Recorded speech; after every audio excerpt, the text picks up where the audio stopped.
வணக்கம். உங்களின் தக்ஷணாமூர்த்தி. இன்றைக்கி என்ன பார்க்க போகிறோம் அப்படின்னா, மை சாஃப்ட்வேர் ஜேர்னியில் மை ட்ரீம் ப்ராஜெக்ட்.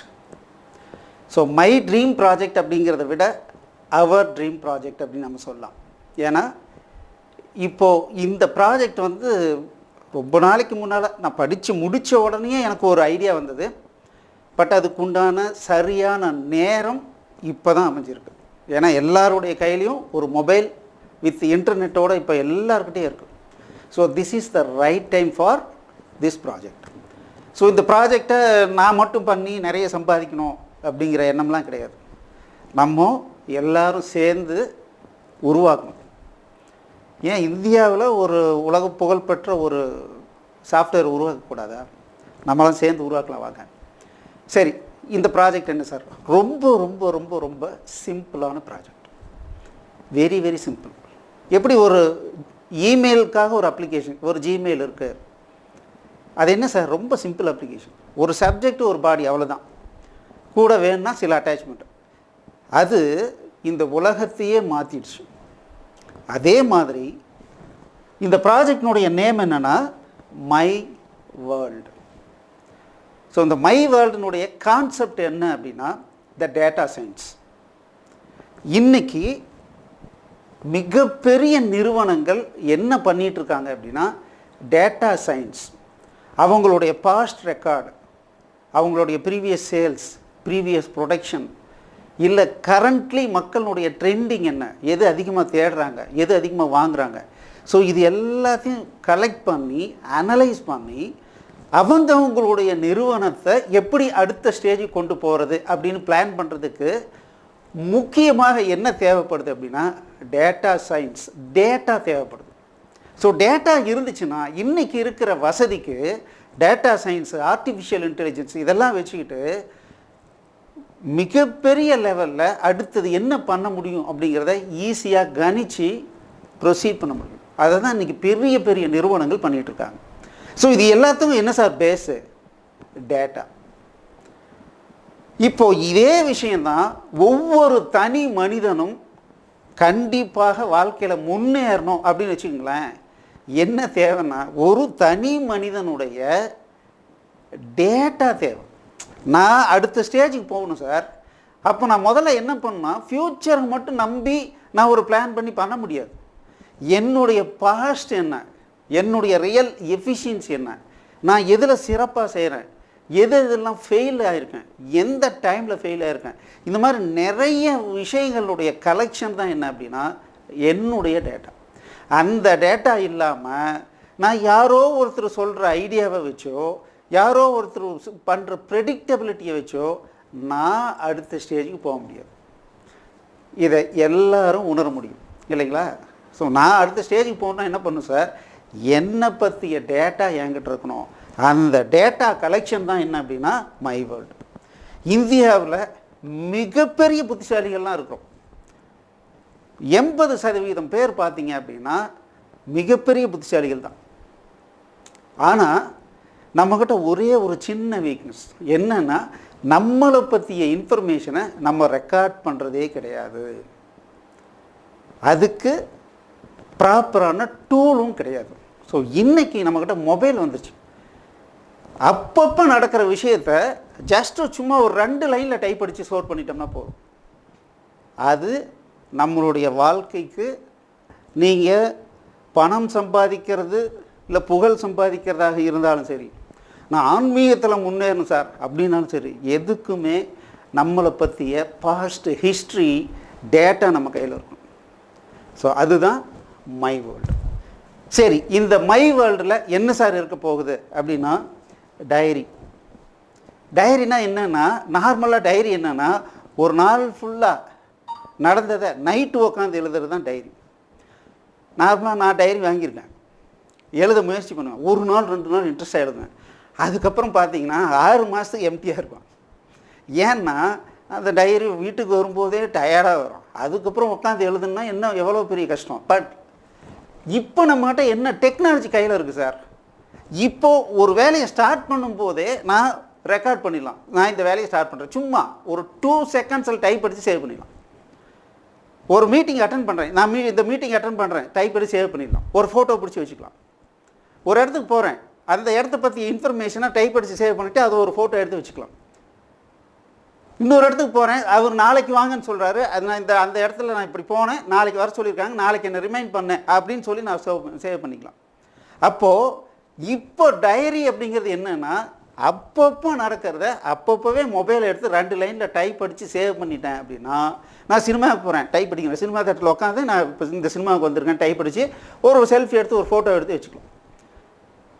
நம்ம நிறைய இப்போ மொபைல் வந்ததுனால நிறைய ஃபோட்டோ எடுக்கிறோம். அந்த ஃபோட்டோவை எதுக்கு எடுத்தோம், எங்கே எடுத்தோன்னே மறந்துடும். அந்த ஃப்யூச்சரில் பார்த்தீங்கன்னா ஃபோட்டோ மட்டும் இருக்கும், ஆனால் அது எங்கே எடுத்தோம், எத்தனை வருஷத்துக்கு முன்னாடி எடுத்தோம் ஒன்றும் தெரியாது. ஆனால் இந்த நம்மளுடைய மை வேர்ல்டில் போட்டு வச்சிட்டோம் அப்படின்னா அப்பப்போ நடக்கிற விஷயங்களை அப்பப்போவே எழுதி வச்சுக்கலாம். அதுதான் டைரி. நோட்ஸு ரொம்ப முக்கியமான விஷயங்கள் நான் மறந்துடக்கூடாது அப்படிங்கிற விஷயங்களை என்ன பண்ணலாம், நோட்ஸில் ஸ்டோர் பண்ணிக்கலாம். அடுத்தது ஃபங்க்ஷன்ஸ். கண்டிப்பாக ஒரு வாரத்துக்கு அப்புறம் நடக்கிற விஷயத்துக்கு தான் இன்றைக்கி ஒரு இன்விடேஷன் வரும். இந்த மாதிரி நிறைய இன்விடேஷன்ஸ் அப்பப்போ வரும். சில பேர் ஒரு மாதத்துக்கு முன்னாலே வந்து கொடுத்துட்டு போகிறவங்களா இருப்பாங்க. அப்போது நான் இதில் ஸ்டோர் பண்ணிக்கிட்டேன்னு வச்சுங்களேன், எனக்கு அப்பப்போ ரிமைண்ட் வரும். நான் எங்கே போகணும், அந்த பத்திரிக்கை எல்லாத்தையும் ஒரு ஃபோட்டோ எடுத்து உள்ளே வச்சுக்கலாம். ஸோ எப்போ வேணாலும் அது எடுத்து பார்த்தோன்னா இம்மிடியேட்டாக அதை ஐடென்டிஃபை பண்ணி நம்ம ஈஸியாக போய் அட்டன் பண்ணுற மாதிரி இருக்கும். அடுத்து ட்ரீட்மெண்ட்ஸ். நம்ம புதுசாக எங்கேயாவது போய் ஒரு ட்ரீட்மெண்ட்டுக்கு போகிறோம்னு வச்சுங்களேன், அந்த டாக்டரை கேட்குற முதல் கேள்வி, உங்களுக்கு பிபி இருந்ததா, சுகர் இருக்குதா, இதுக்கு முன்னால் ஏதாவது ஆப்ரேஷன் பண்ணிங்களா, எந்த டாக்டர்கிட்ட பண்ணீங்க, எந்த வருஷம் பண்ணீங்க, இந்த மாதிரி நிறைய கேள்விகள் கேட்பாங்க. ஆனால் இந்த எந்த கேள்விக்கும் நமக்கு பதில் தெரியாது. நம்ம மை ட்ரீட்மெண்ட்ஸில் எப்போது ஒரு டாக்டர் பார்க்க போகிறோம், சார் எதுக்காக போனேன், எந்த டாக்டர் பார்த்தேன், அவர் என்ன ப்ரிஸ்கிரிப்ஷன் கொடுத்தாரு, ஒரு ஃபோட்டோ எடுத்து வச்சுக்கிட்டோன்னு வச்சுங்களேன், நம்ம எப்போ வேணாலும் ஃபில்டர் பண்ணுறேன். என்னுடைய ட்ரீட்மெண்ட்ஸ் மட்டும் வேணும் அப்படின்னா வருஷத்துலேயே நான் ஒரு 2 அல்லது 3 தான் பார்க்க போகிறேன் ஒரு டாக்டரை. அப்போ 30 வருஷத்துக்கு கூட பார்த்திங்கன்னா 90 இன்ஃபர்மேஷன் தான் இருக்கும். ஈஸியாக எனக்கு வேணுங்கிற இன்ஃபர்மேஷனை யாருக்கு வேணாலும் எடுத்து ஷேர் பண்ண முடியும். அது ட்ரீட்மெண்ட்ஸ். ஹெல்த்து, நம்மளுடைய பிபி செக் பண்ணுறது, சுகர் டெஸ்ட் பண்ணுறது,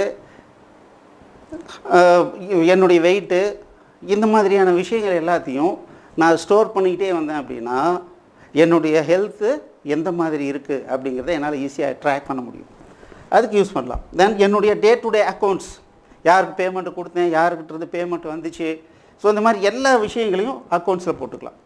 டாக்குமெண்ட்ஸ், ஸோ என்னுடைய சர்டிஃபிகேட்ஸு, என்னுடைய இன்சூரன்ஸ், என்னென்னலாம் இருக்கோ எல்லாத்தையும் டாக்குமெண்ட்டுக்குள்ளார கொண்டு போய் ஸ்டோர் பண்ணிக்கலாம். வேணுங்கிறப்ப டவுன்லோட் பண்ணி பிரிண்ட் அவுட் எடுத்துக்கலாம்.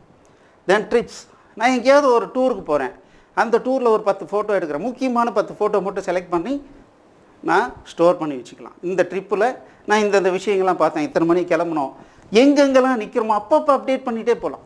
அப்போ என்ன ஆகுது அப்படின்னா என்னுடைய ட்ரிப்ஸ் பற்றிய கம்ப்ளீட் டீட்டெயில் கிடைக்குது. டே டு டே டாஸ்க் நான் மறக்கக்கூடாது சார், ஒரு 10 வேலை இருக்குது, நான் அதில் போட்டுக்கிறேன். அந்த டாஸ்க்கு ஒவ்வொன்றா முடிக்க டிக் பண்ணுறேன். அது எத்தனை நாளாக பெண்டிங் இருக்குது நான் ஒரு ட்ராக் பண்ணிக்கிறேன். ஸோ அந்த மாதிரியான விஷயங்கள்லாம் டாஸ்க். இது எல்லாத்தையும் கோஆர்டினேட் பண்ணுறது நோட்டிஃபிகேஷன்ஸ். நோட்டிஃபிகேஷன்ஸ் அப்படிங்கிறது என்னை பற்றி நான் எழுதாமல் என்னை பற்றி வேற ஒருத்தர் எழுதுறாரு. என்னை பற்றி எப்படி சார் வேற ஒருத்தர் எழுத முடியும்? இப்போ பார்த்தீங்க அப்படின்னா நான் வந்து ஸ்மால் சேவிங் மாதம் ஒரு அமௌண்ட் ஒரு சீட்டு மாதிரி போட்டுட்ருக்கேன். அந்த சீட்டு எவ்வளோ கட்டணும்னு ஒவ்வொரு மாதமும் டிசைட் பண்ணுறாரு. அப்போது நான் என்ன பண்ண போகிறேன்னா ஒரு ஆப் அவங்களுக்கு கொடுக்க போகிறேன். அந்த ஆப் வழியாக அவர் நீங்கள் இந்த மாதிரி இந்த அமௌண்ட்டு கட்டணும்னு எனக்கு கொடுக்க போகிறாரு. அது நோட்டிஃபிகேஷன் எனக்கு வரும். நான் ஒரு சேல்ஸ் ஃபோர்ஸில் இருக்கேன், அந்த சேல்ஸ் ஃபோர்ஸில் இருக்கிறப்போ நான் எனக்கு இன்ஃபர்மேஷன் வருதோ அது எனக்கு வருது. ஒரு ஹெச்ஆரில் இருக்கேன், எனக்கு என்ன சேலரி இன்க்ரிமெண்ட் என்ன இருக்குதோ அது வரும். சரி, ஃபார் எக்ஸாம்பிள் நான் பிஸ்னஸ் பண்ணுறேன், என்னுடைய பிஸ்னஸில் எனக்கு என்ன இன்டிமேஷன் வருது. ஒரு டெய்லரிங் ஷாப்லேயே ஒரு பொருள் கொடுக்குறேன், அவர் ஸ்டிச் பண்ணி ரெடி பண்ணிட்டார், உடனே எனக்கு இன்டிமேஷன் வரும். அது எல்லாம் நோட்டிஃபிகேஷன்ஸ். ஸோ ஜாப் ஒர்க்கு, நான் ஒருத்தர்கிட்ட ஜாப் ஒர்க் கொடுக்குறேன். ஒரு பெயிண்டிங்காக இருக்கலாம், ப்ளம்பிங் ஒர்க்காக இருக்கலாம், எலக்ட்ரிஷியன் ஒர்க்காக இருக்கலாம். ஸோ அவங்களுக்கெல்லாம் ஒரு காமனான ஒரு அப்ளிகேஷன் நம்ம ப்ரொவைட் பண்ண போகிறோம். அவங்களாம் யூஸ் பண்ணும்போது நான் இந்த வேலையை முடிச்சோன்னு அடித்தாங்கன்னா அதுவும் நமக்கு நோட்டிஃபிகேஷன் வந்துடும். சரி, இதெல்லாம் என்னென்னா டேட்டா. இதை டே டு டேவில் அப்பப்போ அந்தந்த மொமெண்ட்டில் நான் ரெக்கார்ட் பண்ணுறேன். அதுதான் நம்மளுடைய மை வேர்ல்டினுடைய முக்கியமான விஷயம். இன்னொன்று, திஸ் இஸ் நாட் பப்ளிக். இது பப்ளிக்காக யாருக்குமே அவைலபிளாக இருக்காது. நமக்கு மட்டும்தான் சொந்தம், நமக்கு மட்டும்தான் தெரியும். சரி, இப்படி போட்டு வச்சுக்கிறதுனால எனக்கு என்ன சார் அட்வான்டேஜ்? வேணுங்கிறப்ப ஈஸியாக சர்ச் பண்ணிக்கலாம். இப்போ பெரிய பிரச்சனை என்னென்னா, ஒரு விஷயம் நடந்ததுன்னு தெரியும், எப்போ நடந்ததுன்னு தெரியாது. அந்த விஷயத்துக்கு ரிலேட்டடான ஒரு விஷயம் தெரியும், ஆனால் அந்த விஷயம் எப்போ நடந்ததுன்னு தெரியாது. ஸோ நம்மளுடைய மை வேர்ல்டில் போயிட்டு சர்ச் பண்ணி ஒரு விஷயம், நான் ஒரு நாள் ஏற்காடு போனேன், அன்னைக்கு தான் நான் ஒருத்தருக்கு இப்போ 1,50,000 ரூபா பணம் கொடுத்தேன். அப்போ ஏற்காடு என்னைக்கு போனேன்னு தெரிஞ்சதுன்னா, நான் 1,50,000 யாருக்கு கொடுத்தேன், என்னைக்கு கொடுத்தேன் அப்படின்றது எனக்கு தெரிஞ்சிடும். அப்போ ஏற்காடுன்னு டைப் அடிச்சுன்னா எந்த தேதி வந்துடும், அந்த தேதியினுடைய ஈவெண்ட்ஸ் எல்லாம் எடுத்து பார்த்தோன்னா எனக்கு என்ன நடந்தது அப்படின்றது உடனே தெரிஞ்சிடும். இந்த மாதிரி சர்ச் பண்ணிக்கலாம். Inter related search. நான் ஒரு முறை ஒரு பொருள் வாங்கினேன், அதனுடைய விலை 9,999 ரூபா, நல்ல ஞாபகம் இருக்குது. அந்த பொருள் வாங்கின அன்னைக்கு நான் இன்னொருத்தர் மீட் பண்ணேன், அவர் முக்கியமான ஆள், அவர் பேர் மறந்துடுச்சு. அப்போது நான் டைப் அடிச்சு வச்சுருந்தேன்னு வச்சுக்கலாம், ஈஸியாக ஃபெச் பண்ணலாமா? அது சர்ச்சிங். அடுத்தது ரிவ்யூ டூல்ஸ். நம்மளை பற்றிய டேட்டாவை daily review, weekly review, monthly review, yearly review, இந்த மாதிரி ஒரு ரிவ்யூ பண்ணோம் அப்படின்னம்னாவே நம்மளுடைய முன்னேற்றம் தவிர்க்க முடியாததாயிடும். நான் என்னெல்லாம் மிஸ்டேக் பண்ணுறேன் அப்படிங்கிறத இன்னொருத்தர் என்கிட்ட சொல்கிறதுக்கு பதிலாக எனக்கே நான் எடுத்து பார்க்கும்போது தெரியுதுன்னு வச்சுங்களேன், என்னை மாற்றிக்கிறது ரொம்ப ஈஸி. என்னடா திரும்ப திரும்பவோ ஒரு விஷயத்தை தப்பாக பண்ணுவோம் அப்படின்ற எண்ணம் நமக்கு வரும்ல, அதுதான் இந்த ரிவ்யூ டூல்ஸ். ஸோ இது கோர். இந்த கோர் கூட இத்தனை வருஷம் நாங்கள் என்னென்ன ஃபீல்டுக்கெலாம் சாஃப்ட்வேர் பண்ணியிருக்கோமோ அத்தனை ஃபீல்டுக்கும் சாஃப்ட்வேர். இப்போ மை பிஸ்னஸ் அப்படின்னு எடுத்துட்டோம்னா, யார் ஒரு சின்ன வியாபாரி கூட உபயோகப்படுத்துகிற மாதிரியான ஒரு purchase, sales, stock maintenance, GST எல்லாமே வர மாதிரியான ஒரு சிஸ்டம் மை பிஸ்னஸ். அந்த சிஸ்டத்தில் எப்போல்லாம் நம்ம பை பண்ணுறோமோ அந்த பில்லு டைரெக்டாக நம்மளுடைய நோட்டிஃபிகேஷன் வந்துடும். எப்போனாலும் அதையும் சேர்த்து நான் சர்ச் பண்ணிக்கலாம். அதே மாதிரி கன்ஸ்ட்ரக்ஷன் மேனேஜ்மெண்ட்டுக்கு பண்ணியிருக்கோம், கோல்டு ஃபைனான்ஸு, ஜாப் ஒர்க்ஸ். இன்றைக்கி இருக்கிறதுலே மிகப்பெரிய விஷயம் என்னென்னா, ஒரு சின்ன சின்ன வேலையெல்லாம் பண்ணுறதுக்கு அது குறிப்பிட்ட ஆள் யார், அது உடனே வர வைக்கிறது தான் இப்போ பெரிய விஷயம். ஸோ நம்மளுடைய ஜாப் ஒர்க்ஸில் நிறைய பேரை உள்ளே கொண்டு வர போகிறோம். ஸோ ப்ளம்பிங் பண்ணுறவங்க, எலக்ட்ரீஷியன், பெயிண்டர்ஸு, இந்த மாதிரி எல்லாரையும் கொண்டு வரும்போது அவங்களுக்கெல்லாம் ரேட்டிங் கொடுக்க போகிறோம். அப்போது நம்மளுடைய ஏரியாவில் எந்தெந்த ஜாப் ஒர்க் பண்ணுறவங்க இருக்காங்க, எனக்கு இந்த எலக்ட்ரீஷியன் வேணும் அப்படின்னா நான் சர்ச் பண்ணலாம். அதில் யார் டாப் ரேங்கிங் இருக்காங்க அவங்கள சூஸ் பண்ணி ஒரு 2 பேர் கூப்பிட்டு, சார் எனக்கு இந்த மாதிரி வேலை இருக்குதுன்னு வாங்கன்னா, யார் ஃப்ரீயாக இருக்காங்களோ உடனே நம்ம வர வச்சு நம்மளுடைய ப்ராப்ளத்தை சால்வ் பண்ணிக்க முடியும். ஸோ அந்த மாதிரி இந்த மாதிரி ஒரு இண்டஸ்ட்ரி ஓரியன்ட் ஒவ்வொரு சின்ன சின்ன பிஸ்னஸ் பண்ணுறவங்களுக்கும் நம்ம ஃபெசிலிட்டி பண்ணி கொடுக்கறது தான் நம்மளுடைய நோக்கம். ஸோ இதை நான் ஏற்கனவே சொன்ன மாதிரி இது என்னுடைய ப்ராஜெக்ட், என்னுடைய ஐடியா. ரொம்ப நாளாக இதை பண்ணணும்னு ஐடியா. அதே மாதிரி அஸ்ட்ராலஜி. ஸோ அஸ்ட்ராலஜி ரிலேட்டடாக நம்ம ஒருத்தருக்கு ஒரு அஸ்ட்ராலஜர் யாருக்கு தேவைப்படுதோ அவருக்கு ப்ரெடிக்ஷன் கொடுக்கலாம். ஸோ இந்த மாதிரி எல்லாத்தையும் நம்ம ஒருங்கிணைச்சு கொடுக்க போகிறோம்.